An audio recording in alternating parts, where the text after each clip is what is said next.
NXT wins again. Another really good episode of NXT. I enjoyed the hell out of this show, man. And the surprise ending, which, I'm going to be very favorable to NXT this week. Because usually there's some stuff on this show I don't really care for, such as multiple kidnappings. But even in one of those kidnappings, it was pretty ridiculous. Let's talk about it right out of the gate. Top Dollar and B-Fab were both kidnapped by Legado del Fantasma.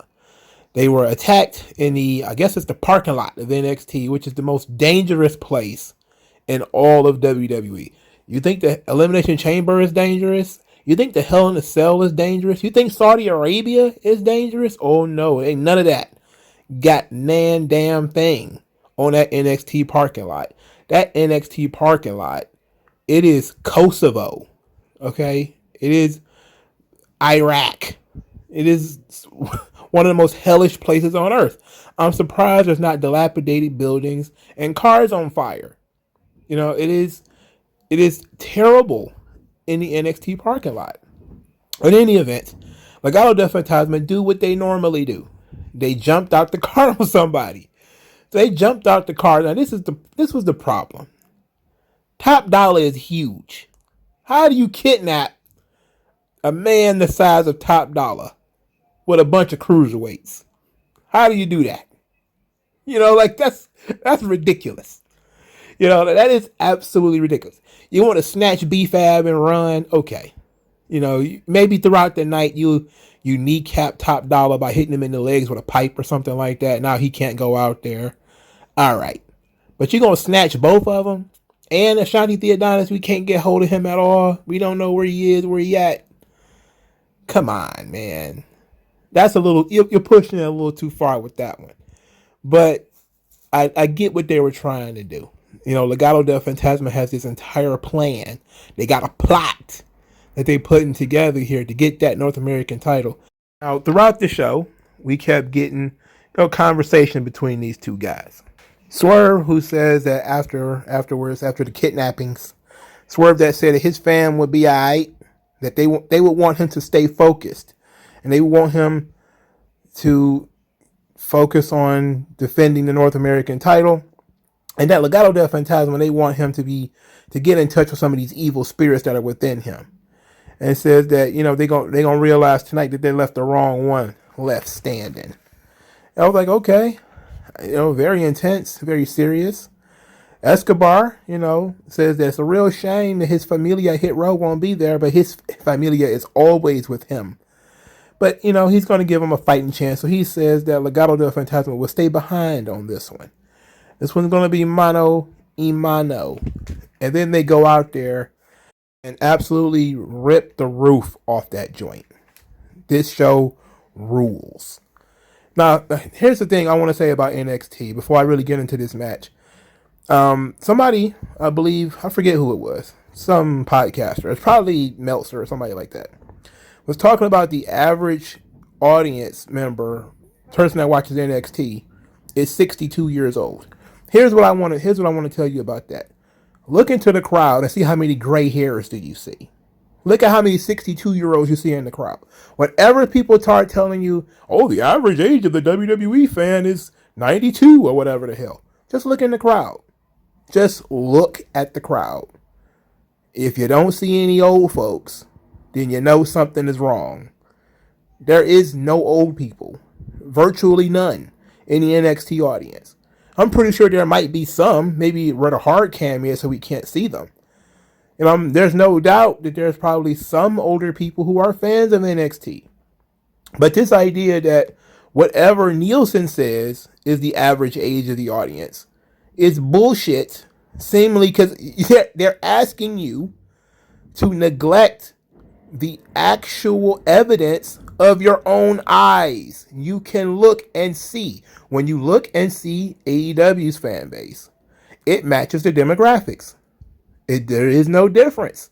When you hear about what WWE's demographics are, and then you look into the crowd, it does not match. Now ask yourself, why?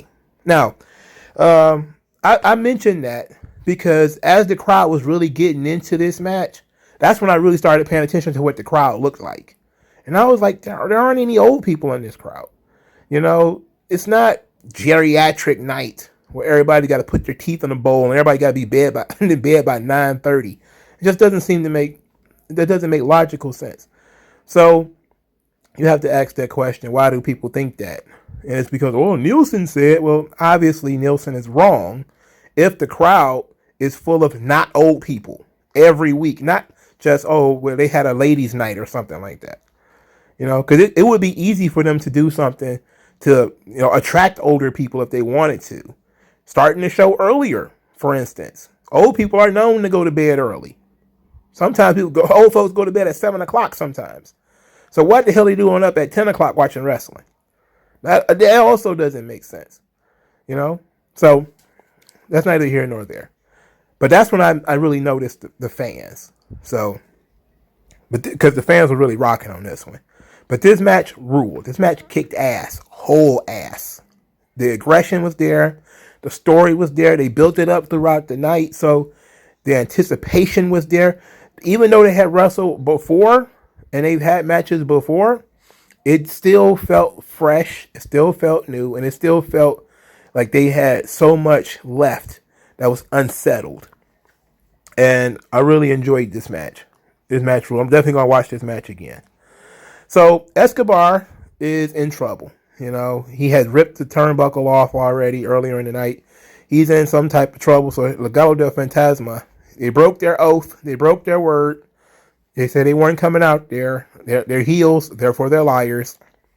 And they come out there to distract the referee.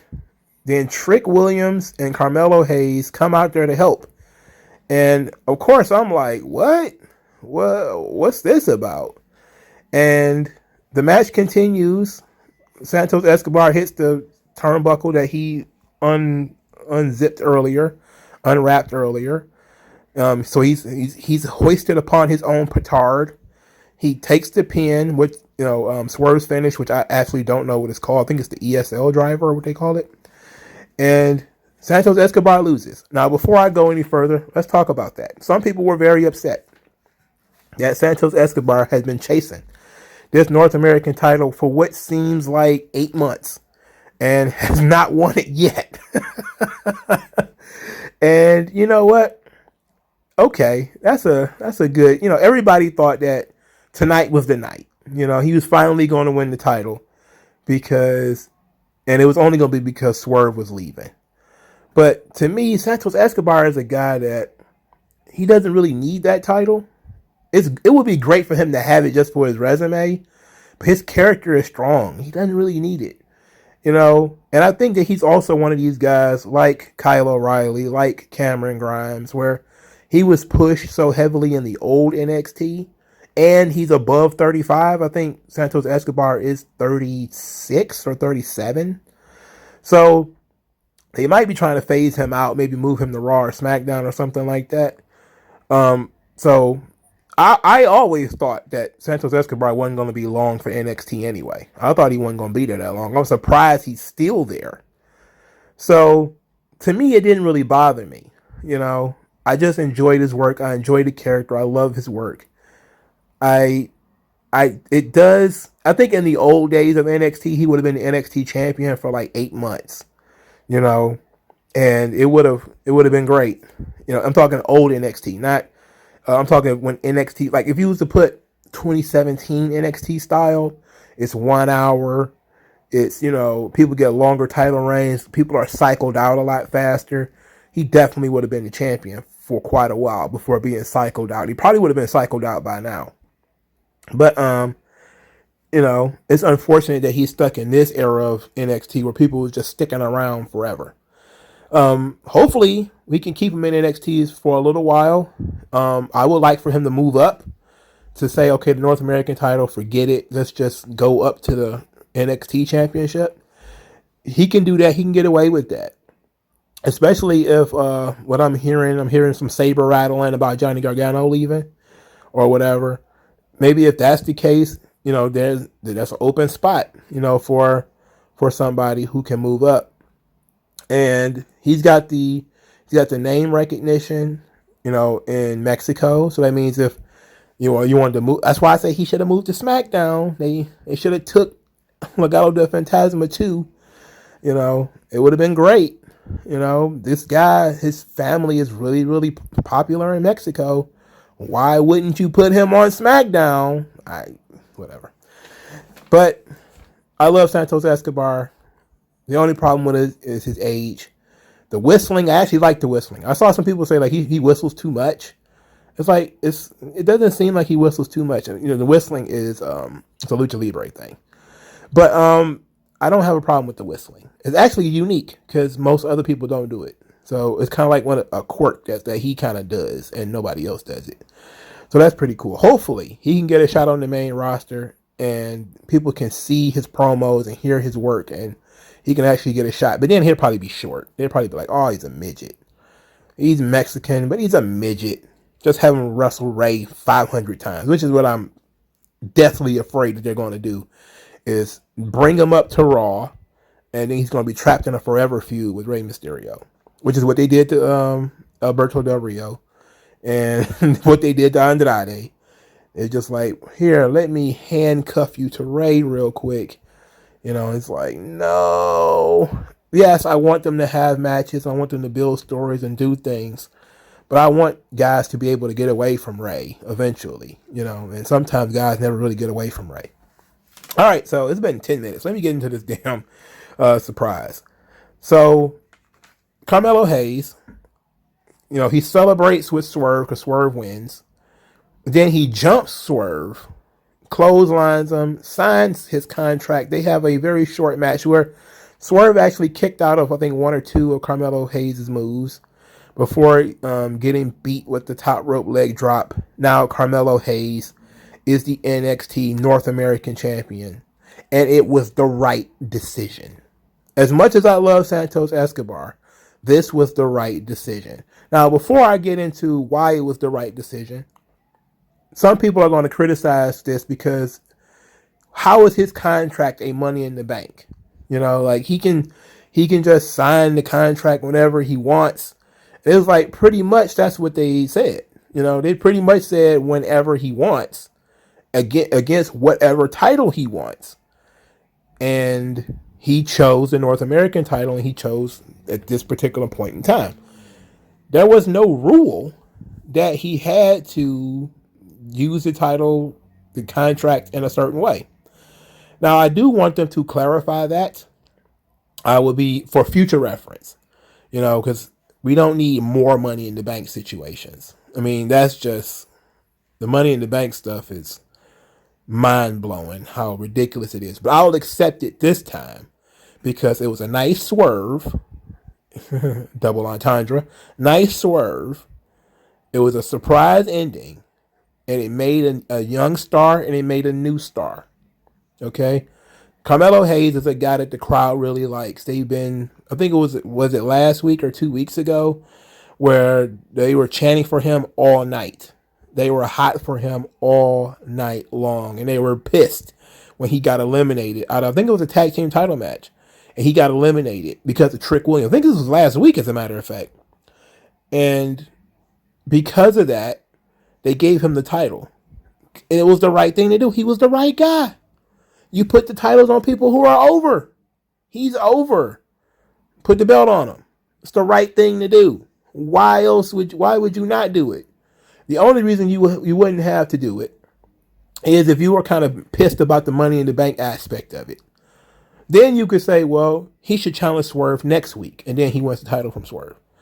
Still would have been fine, It still would have been the same thing as far as I'm concerned, because it just would have been you delayed it a week. So you still would have had to be the guy to win the title. He was the right guy. Carmelo Hayes is tremendous. He seems to have found a bit of a character. I'm not thrilled about this Trick Williams bout it thing. I am not a fan of that. If we could get rid of that, we might be okay. But I'm 100% in on Carmelo Hayes being the champion. I'm in on that. And because I think he probably won't be in NXT for much longer, and I don't know how old he is, but because I don't think he's going to be in there much longer, I think by the end of next year he's going to be gone, right? So maybe if somebody get hurt or something like that, then you're probably talking Carmelo Hayes go bye-bye and going to Raw or SmackDown or something like that. I say give him the run. This ought to be good. I'm going to enjoy the hell out of this. So I like all of the players involved in this. I love Santos Escobar, love Swerve, love Carmelo Hayes. I ain't got nothing to complain about. Sure, Top Dollar getting kidnapped like a small boy is ridiculous because he's a full-grown man. Even if he got paper-thin legs, he's still a full-grown man. He's shaped like Dr. Robotnik. You can't kidnap that man. I don't understand about kidnapping big grown men. That doesn't make sense. That's not good. All right. So from that, which I thoroughly enjoyed, to Joe Gacy, who I also thoroughly enjoy, versus Tommaso Ciampa. So Joe Gacy is in the ring, and he says that Tommaso Ciampa is a walking example of toxic masculinity and championship privilege, and that Joe Gacy represents all the snowflakes. And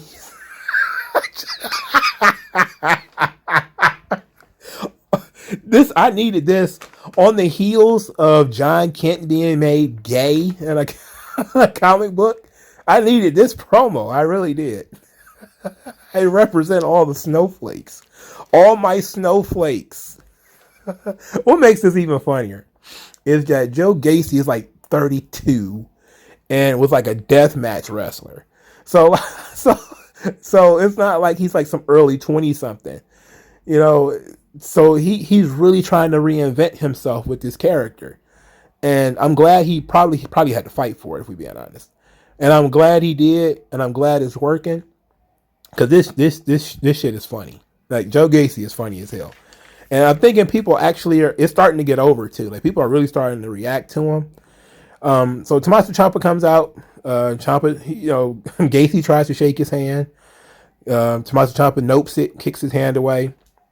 At one point, this match is actually very interesting. Joe Gacy had the opportunity to ram Tommaso Ciampa's head into the announce table, but he paused. He didn't do it. Instead, he let Ciampa reverse it and smash his head into the announce table.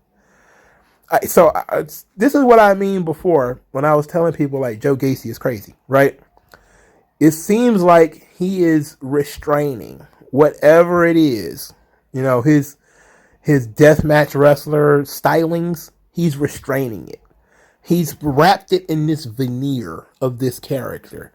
And that's why he's talking about, snowflakes and safe spaces, because deep inside, he is, maniac Joe Gacy, which is what he was in Evolve. And I think that's what he was in CZW. For the record, I mean, this is a weird thing. I remember I was thinking about this as this match was going on. Joe Gacy is only like 4 years younger than Tommaso Ciampa. And look at Tommaso Ciampa. He looks like Spinal from Killer Instinct. And Joe Gacy looks like he's, 26. Like, what on earth? What did Tommaso Ciampa go through that he looks like this? Like he looks like Blackbeard from One Piece or something like that. Like, what is going on here? In any event, this match was fine. It was good. I enjoyed it. It was clear that Gacy was trying to not let the beast out. And then afterwards, he was staring at Holland. Holland was staring at him, and he was smiling at Holland very weirdly. It was very weird. So after the match, after the fairy tale ending, which Tommaso Ciampa needed a lot of help to get Gacy up because Gacy is a heavyweight. Afterwards, Holland took Ciampa down, just took him clean out. Then he grabbed Gacy by the throat too, and Gacy was able to talk him down. He didn't retaliate or anything. He talked to him, and Holland pushed him and walked away. So they've taken Parker Boudreaux. He's lost weight. They shaved his head. He looks nothing like Brock Lesnar now. He looks more like, what the fuck was that movie? Sling Blade. He looks more like that. He looks more like something out of a Batman comic. But, you don't want the crowd chanting Brock at you, so they changed his look. Okay, fine. So as Gacy is looking up at Harland and is enamored with him, Toxic Attraction comes out there. So Toxic Attraction, they come out there. Gigi Dolan has cut a promo with JC Jane and Mandy Rose. Mandy Rose challenges Raquel Gonzalez and says that her lucky streak is going to end. Gigi Dolan said they felt so unfulfilled because they didn't get to win the tag team championships. So they were very upset. And JC Jane says that they want the tag team titles and they always get what they want. Leads, of course, to later in the show. Indy Hartwell and Persia Parada defeat Saray and Amari Miller. Indy Hartwell pins Amari Miller for the win. Io Shirai comes marching out there speaking Japanese because Indy Hartwell has said that they want to be the tag team champions. Of course they do. Why wouldn't they want to be? Of course, she says she doesn't like anyone. She doesn't like you. I don't like you. I don't like you. Zoe Stark says, I get it. You don't like me. She said, do not speak for me. Okay, so as they going through their mess, Toxic Attraction storms the ring and all three teams fight. So they're going to be a triple threat match for the Women's Tag Team Championship. In addition to that, we also had Tommaso Ciampa, who was accosted by the Grizzled Young Veterans. And I thought he was going to maybe fight Zach Gibson one-on-one, which I think would have been fun. But Braun Breaker challenged Grizzled Young Veterans and said that he's going to have Tommaso Ciampa's back because he doesn't want any excuses going into NXT Halloween Havoc. And I wanted to pull my goddamn head off and throw it down, grass it. Why? Because they're doing a stupid ass can they coexist storyline. They're doing it on NXT now. This thing is literally a rash on the WWE roster. The booking committee is so goddamn lazy. They couldn't just have a lumberjack match or something like that where one of them outside the ring and Braun Breaker is outside the ring and he has a one-on-one match but the other one keeps interfering or they're trying to injure him. That forces Braun Breaker to come out there and help him. Any one of the 100 different creative ways of doing things, their answer is always make a tag team match to see if they can coexist. Like that? No! Never do that.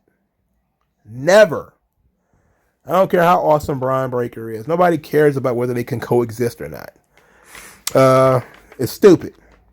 From there, the next match was Zion Quinn versus Malik Blade. Zion Quinn wins. But the interesting thing here is that Zion Quinn started making his entrance as Toxic Attraction was leaving earlier in the night. So they weaved three different stories or three different segments together without any commercial. Like right after the Harland Gacy thing, Toxic Attraction came in. They cut their promo as they were leaving. Zion Quinn came in. So they kept the pace of the show moving. It kept moving. It kept moving. There was a vignette for somebody who says they're going to parry the past and start again. So a lot of people are thinking it's somebody from the past of NXT that is returning. And there's a lot of people you can guess. You know, there's Ricochet, Elias, some other people. Is it possible that it could be Mia Yim? It sounds like it might be Mia Yim. Somebody think it might be Rhea Ripley, that it sounds like a lot like Rhea Ripley. Or Shotzi Blackheart. It sounded accented, the voice, but it was kind of mutated too. Like, so it's some other people. Is it possible that it could be Mia Yim? It sounds like it might be Mia Yim. Somebody think it might be Rhea Ripley, that it sounds like a lot like Rhea Ripley. Or Shotzi Blackheart. It sounded accented, the voice, but it was kind of mutated too. Like, so it's hard to tell. But I'm interested, I'm interested in seeing who it is, who's the new person that's going to be coming back to NXT. Whoever it is, they got a shovel. I don't know. That's usually not a very good thing. In any event, Ivy Nile defeated Valentina Feroz with the torture rack. See, we got to see Ivy Nile for the first time. Ivy has potential. I actually took a liking to Ivy when she didn't really sell a drop kick that didn't make content. Like she stumbled a little bit, but she didn't go down. So it seemed like she kind of caught herself like, wait a minute, that didn't hit me. And then was like, okay, we can forget that happened. Valentina Faraz is very good. She's smooth. She's fast. Like I think I've given her a lot of credit in the past for actually being pretty decent. She needs a character and maybe some more ring time, but I actually like Valentina Faraz. She's pretty sweet. It was actually a pretty interesting, very inventive torture rack because it was more like an Argentine backbreaker with squats. Because she basically was like, trying to clasp her hands while she had her in the torture rack. So she was like basically bending her, like literally bending her, like Mark Henry bent that skillet. It was that was a wild segment, man. But that was great. That was great. Ivy Nile didn't look too bad. She looks a little bit like Luna Vachon. I really wish she hadn't talked last week because all I just saw was teddy bears and cotton candy and stuff. So like she needs to do something with her voice. Maybe not using it will help. So Malcolm Bivens got the microphone. He said that every single woman in NXT just got that message from Ivy Nile. He talked about how dominant the Creeds are. Said that Roderick Strong was dominant. Roderick Strong was about to destroy all the good stuff about Diamond Mine by opening his mouth. And then here comes Ike Minjiro. Ike Minjiro didn't get to say anything. He just got in the ring and looked like he wanted to challenge Roderick Strong. This led Julius Creed to get on the microphone and tell him that, that he thinks that this guy's a joke. And that, he always strapped, don't get ready, stay ready. And Ike Minjiro jacket punched him. And this led to the match, Julius Creed versus Ike Minjiro. And I was deathly afraid that Julius Creed was going to lose. And then I watched him throw Ike Minjiro around in 100 different suplex variations. Ike Minjiro got very little offense. Even though he did a pretty sweet Acai moonsault. He got some attacks in. But for the most part, Julius Creed absolutely destroyed Ike Minjiro and beat him with the basement lariat. Fine. Julius Creed, the Creed brothers are so good. They're so good, man. They need to get their look together, but they got the right attitude. And that hard-nosed, pit bull style, man, it's great. It's great. Because, all they're going to do is grab guys and throw them and find ways to grab guys and throw them. That's excellent. And his voice didn't sound too weird either. So it was good. I love the Creeds. They're just a little pale. So afterwards, Diamond Mine decided he's going to stomp the shit out of Ike Minjiro, which they did. And then Kushida came down here to make the saves, and he got beat up and stomped out too. Man, Kushida can't catch a break. He cannot catch a break in NXT. Jiro and Kushida, it's cool. It helps. I'm interested in what they do and how far they go here. I mean, do they do Roderick Strong and Hachiman, or are we going to do the Creeds? So are they going to be the first people to beat the Creeds? I'm not a fan of that idea. I do want to see them do something with Hachiman. Hachiman is Japanese as well. So that's the only thing that kind of makes me, not want to be like, Japanese guys are friends. Because I was like, no, because Hachiman is there. Hachiman is not their friend. He's Japanese guy, but he's like Sakuraba or something. Like he's hard-nosed, tough guy. He's like Shibata. So, I'm interested in seeing where we go with this. Or if we're going to do a Hachiman, Kushida, Ike Minjiro segment where they can speak Japanese to each other. That ought to be fun. Maybe they ought to get like an NXT translator and all these guys could be in the ring with Io Shirai and they could all talk in Japanese and the guy could just tell us what they said. Or they could, do what they did with Imperium, which is captions. There's nothing wrong with captions, dog. So I like Diamond Mine. I love Diamond Mine. It was like, maybe 3 or 4 weeks ago where I was like, Diamond Mine is absolutely terrible. It's trash. It's probably longer than that. Because 4 weeks ago, I think that's when we met the Creeds. So Diamond Mine, when it was just Roderick Strong doing all the wrestling, it was awful because Roderick Strong again has the charisma of a paper bag. He is awful. He is a stale donut, you know. And I dare a member of the Undisputed Era to actually go to the gym. And Roderick Strong actually did it. So it's a shame that he is the one of the group who went to the gym and he has absolutely zero charisma. You know, zilch in the way of charisma. I mean, it is not good for Roderick Strong to not have any charisma and be the face of a group.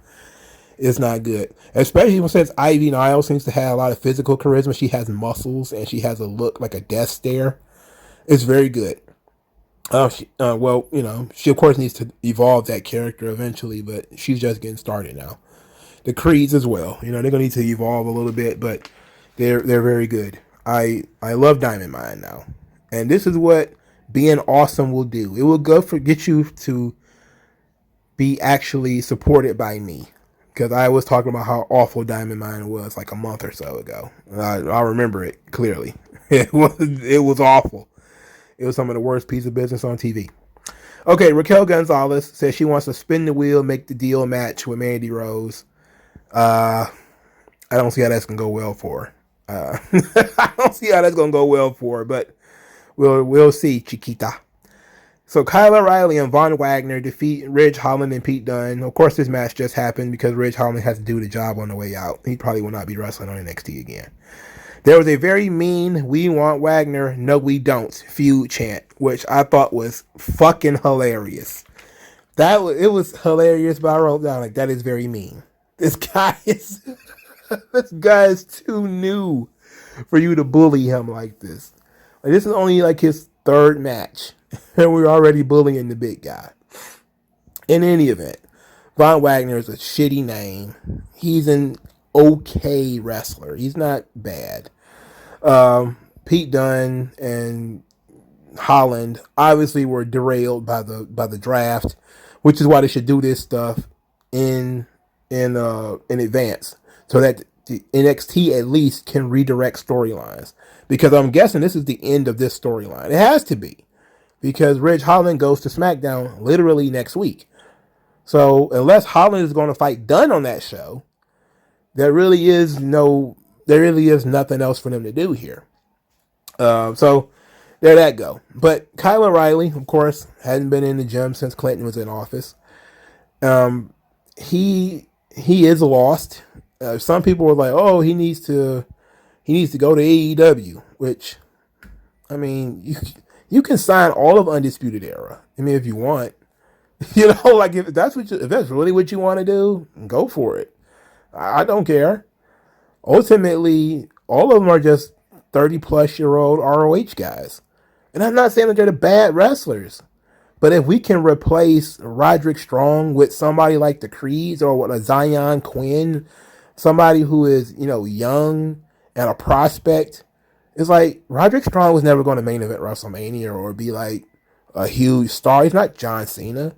If he was going to be John Cena, he probably would be somewhere else right now being John Cena or being the top guy. He wouldn't be like the Cruiserweight champion on NXT. So, not to downgrade guys, because I know sometimes it's the positioning. You know, Benoit was a guy where, you know, he was stuck where he was stuck. And I don't want to, you know, be that guy who's like, you know, where you are right now is your destiny. But you know damn well if all the four members of Undisputed Era was on AEW right now, the only one who will be a top guy is Adam Cole. And you see what he's doing. He's being smooched by the Young Bucks in every match that they're in. And getting beat up by Jungle Boy. So I don't know. But if that's what, you know, that's apparently what all the blue check marks want. They want all of Undisputed Era in AEW. And I don't mind giving it to them. Because it doesn't matter. You know, ultimately, you can have all the pieces that you want. You know, when you start a game of chess, you start with all the same pieces as the other team.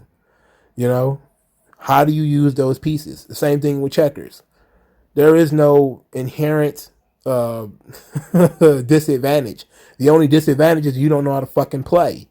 So you can give Tony Khan all the pieces that he wants. You give him the entire fucking 2004 to 2012 Ring of Honor roster. I don't see him doing a lick of difference. Oh, he's going to have Minoru Suzuki versus Bryan Danielson on Rampage on YouTube. Who the fuck cares? Really? You mad because Raw SmackDown is going another 30 minutes and cutting into your show, so you're going to have Bryan Danielson and Minoru Suzuki? Huh? You know the SmackDown audience is going to be like, who the fuck is Minoru Suzuki, right? Who the fuck is that? And why should I care? He's like, old Japanese guy. They're not going to care, man. Nobody cares. Okay, so where did I stop? Okay, Kyle O'Reilly and Von Wagner. This match was all about Kyle O'Reilly learning to trust Von Wagner, which only means that Von Wagner should turn on him. If they're trying to make this kid, he's gotta make a name for himself. He's got to turn on him. But he probably won't. But Kyle O'Reilly is spinning his wheels. He absolutely has got nothing going on, and it's unfortunate. But he's a remnant. He's one of the last remnants of the old NXT. One of the last ones left. All right. Speaking of new NXT, though, not very good. Lashing out. She sounds very stilted. She started talking about the WWE draft and how it should be WWE Squid Games. I don't even know what a Squid Game is. I'm too old to know that kind of stuff. She sang Hit Row, which I thought that ruled. It was good. And she called them the Legends of the Week. So everybody walks around singing Hit Row, which they do, of course. She said the laughing out of the week, Tony D'Angelo, who wants to be on the show, Marcus told Tony D'Angelo that there was a scheduling conflict to which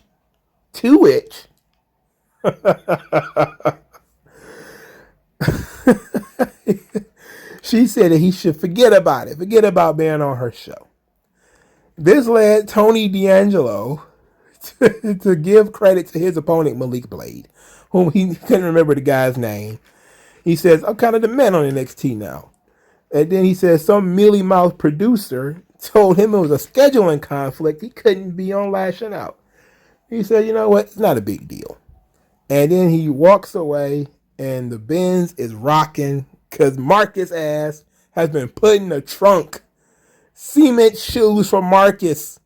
About to drive him out to Vegas in the middle of nowhere and beat him with bats. This is second. Holy shit. This is This is kidnapping number 3 on this show. Too many kidnappings. It's too many kidnappings. But, it's like Mexico. They're going to abduct everybody and hold them for ransom. But, Marcus is a douche. All you had to do is let Tony D'Angelo be on your show. That's all you had to do. Tony D'Angelo rules. He's far more over than Lashing Out. Or Lash Legend, whatever the hell her name is. Who cares? But Tony D'Angelo having a guy trapped in the trunk is excellent. And I love it. And I wish this was the only kidnapping of the night. If this had been the only kidnapping of the night, it would have been brilliant. Because Marcus, we never saw what he looked like. So it might not even be Marcus in the trunk. It might be Lash's ass in the trunk. But I'm actually interested in how this is going to go. How is he going to feud with a woman? That's what I want to know. Like, how are we going to complete this feud? How are we going to figure out what's happening here? I guess a guy is going to have to fight on her behalf, right? But what guy? Good question. All right. So, Andre Chase, he's doing a ring awareness video. And he says he taught Odyssey that he should have put his foot on the top rope instead of under the rope. That he has no ring experience. Doesn't have the experience to really go forward in this business. To where a fan, I don't remember, not a fan, but a student of Chase University, asked him about, hey, isn't what you did illegal? And he says, you should have been disqualification. To which Andre Chase says, you know what? You're right. And that would be something I'd be willing to discuss if I gave a fuck. Get the fuck out of here and go join Steve in the dumbass class. Oh God, I hated him too. I hated Holland Bravado dumbass too. But this is very good. This is excellent. This is working. This is a character. It works. Ah man, the one thing that I want them to do though is I want them to add Drew Gulak to this. You know, to me, Drew Gulak, when he was doing on 205 Live, safe and sound, both feet on the ground, and he had a PowerPoint presentation and all that, that was excellent stuff. Man, I wish he had been doing that on SmackDown or something. And then when they did bring it to SmackDown, it was just for him to get beat up with the fucking bitch show. In any event, Drew Gulak, when he was doing safe and sound on the ground, was amazing. It was amazing.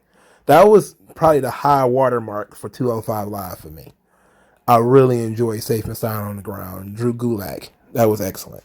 I really wish, I want them to add him to this. If it would be possible to move him and Timothy Thatcher, I want both of them in this Andre Chase thing, as they could be the other professors, where Timothy Thatcher can go back to being Thatcher Thatch Can, you know, the brutal taskmaster in almost like a dungeon-like place.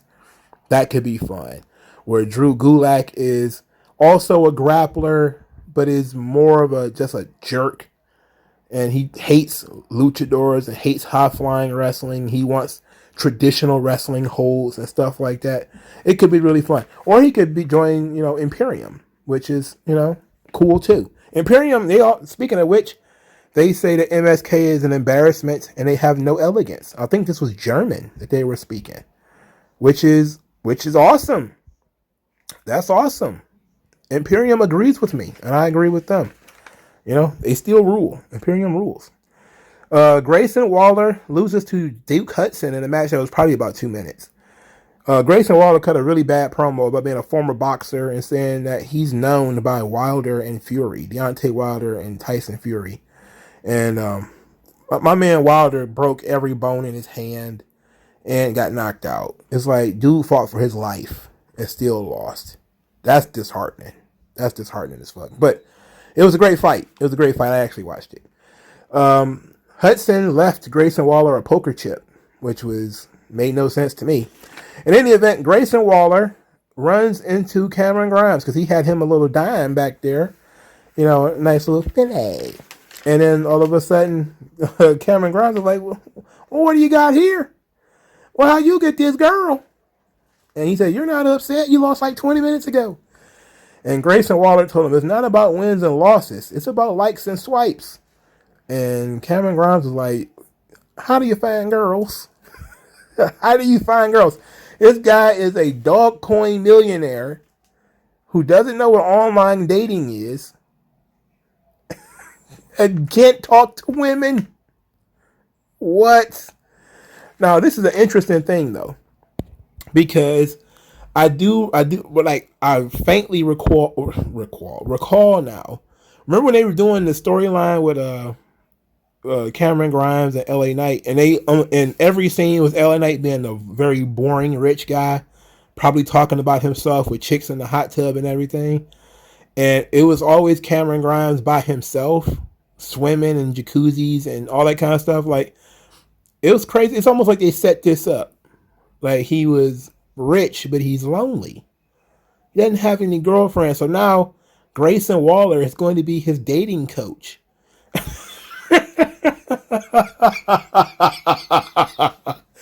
NXT is ridiculous, but this could be fun.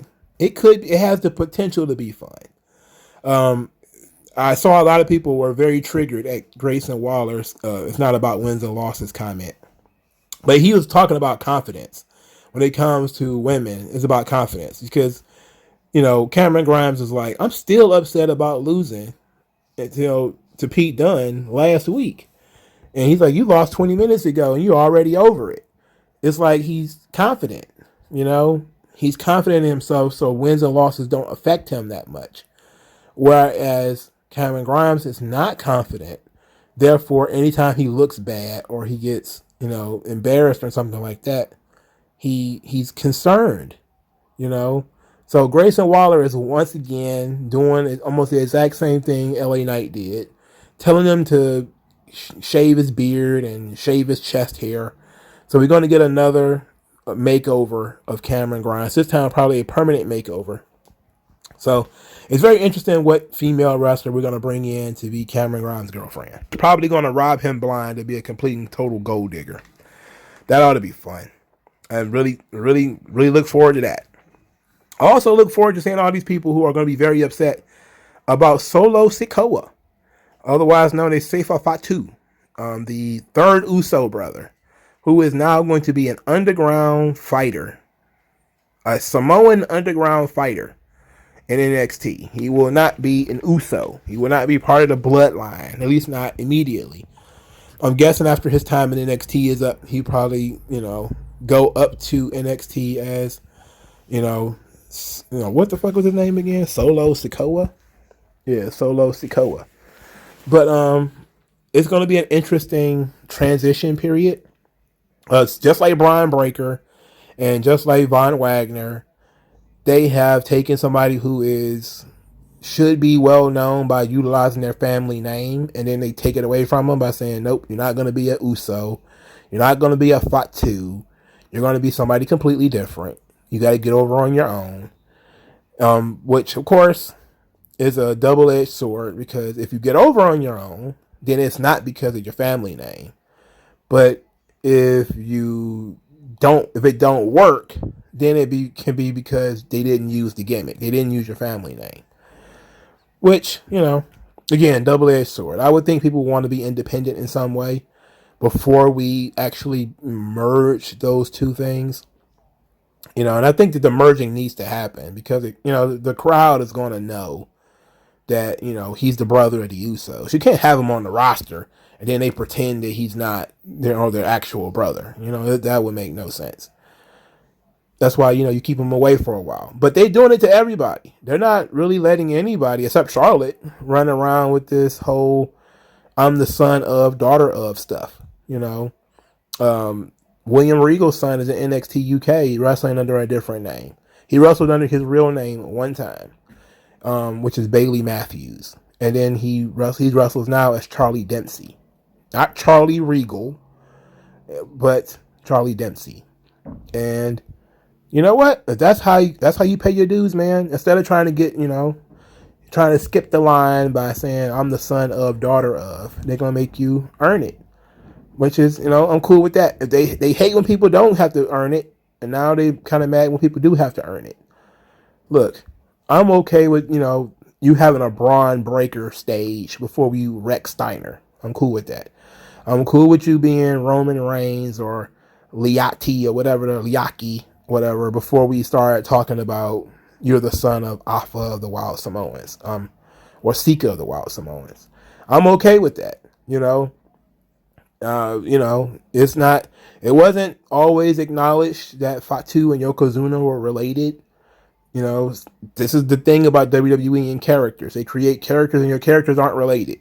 It's ridiculous. It's like, oh, you got this character and you got this character, but the two characters aren't related. Whatever. But ultimately, I'm looking forward to what Seifa Fatu can do on his own. And then I'm also looking forward to, him eventually joining the bloodline with his brothers. So I'm looking forward to all that. So, it ought to be very nice. Let me know what you guys thought of NXT. I thought the episode was excellent. Great episode of NXT. Top-notch television. Let me know what you guys think. Like this video. Share this video. Subscribe to the channel. Donate to the channel. Thank you guys for your time. And I'll talk to you guys later, man. Peace.